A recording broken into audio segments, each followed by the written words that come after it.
کس نے لکھا ہوا ہے لکھ کے منہ سے پڑے خدا والی بات ہے۔ السلام علیکم ورحمۃ اللہ وبرکاتہ۔ وعلیکم السلام ورحمۃ اللہ وبرکاتہ۔ استاد محترم، بعض لوگ یہ عقیدہ رکھتے ہیں کہ حضور صلی اللہ علیہ وسلم کے بعد کوئی نبی تو نہیں آ سکتا مگر معصوم آ سکتا ہے، اور وہ 12 معصوم مانتے ہیں، اور وہ اپنے معصومین کو منصوص من اللہ سمجھتے ہیں، اور وہ کہتے ہیں کہ نبوت والی تمام صفات ہمارے ان معصومین میں پائی جاتی ہے، حتیٰ کہ وہ اپنے معصومین ائمہ کو انبیاء کرام سے بھی افضل سمجھتے ہیں۔ استاد محترم، ایسے لوگوں کے عقیدے پر تھوڑی سی روشنی ڈالیں۔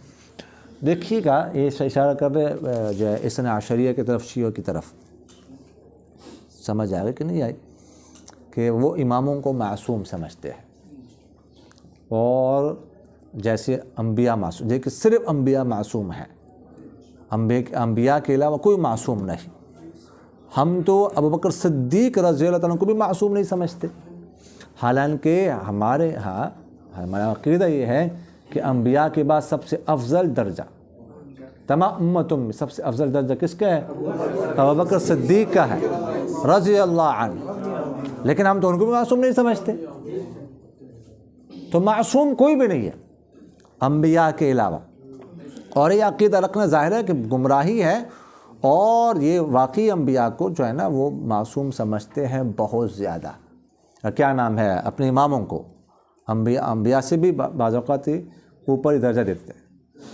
دیکھیے گا جو ہے نا، جو اہل تشیع ہیں، شیعہ حضرات ہے، تو باقی باتوں کی وجہ سے تو ان کی تکفیر کرنا، ان کو کافر قرار دینا یہ مشکل ہے۔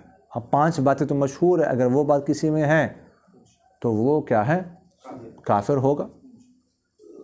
ٹھیک ہے جی۔ ابوبکر صدیق کی صحابیت کا اگر انکار کرتے ہیں تو قرآن سے ثابت ہے، اذ قال لصاحبہ لا تحزن، تو ہی ضمیر ابوبکر صدیق کی طرف لوٹ رہی، تو ان کی صحابیت کا انکار قرآن کا انکار ہوا نا، تو ایک ہی ضمیر کا انکار بھی کفر ہے۔ یا اگر کوئی عقیدہ رکھتا ہے کہ قرآن میں تبدیلی ہوئی ہے تو بھی کفر۔ اگر کوئی عقیدہ رکھتا ہے کہ حضرت علی خدا ہے، کفر ہے۔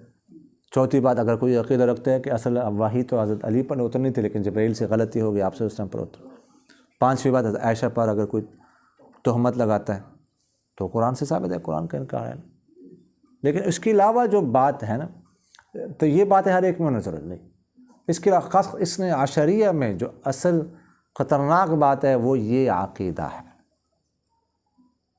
یہ عصمت ائمہ کا، کہ ان کے ہاں جو ہے نا وہ ائمہ، ان کے بارے میں معصوم ہے، اور پھر اس کے بارے میں جو ان کے خیالات ہیں اور کیا کچھ وہ جانتے ہیں، جو یہ کہتے ہیں کہ کیا کچھ وہ جانتے ہیں اور کہاں تک ان کو پہنچاتے ہیں، تو یہ عقیدہ جو ہے نا یہ خطرناک ہے۔ سمجھ آگے کہ نہیں آئی؟ بہرحال یہ بہت خطرناک عقیدہ ہے۔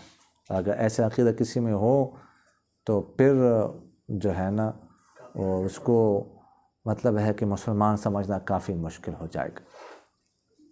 سمجھ آگے کہ نہیں آئی؟ جی، وما علینا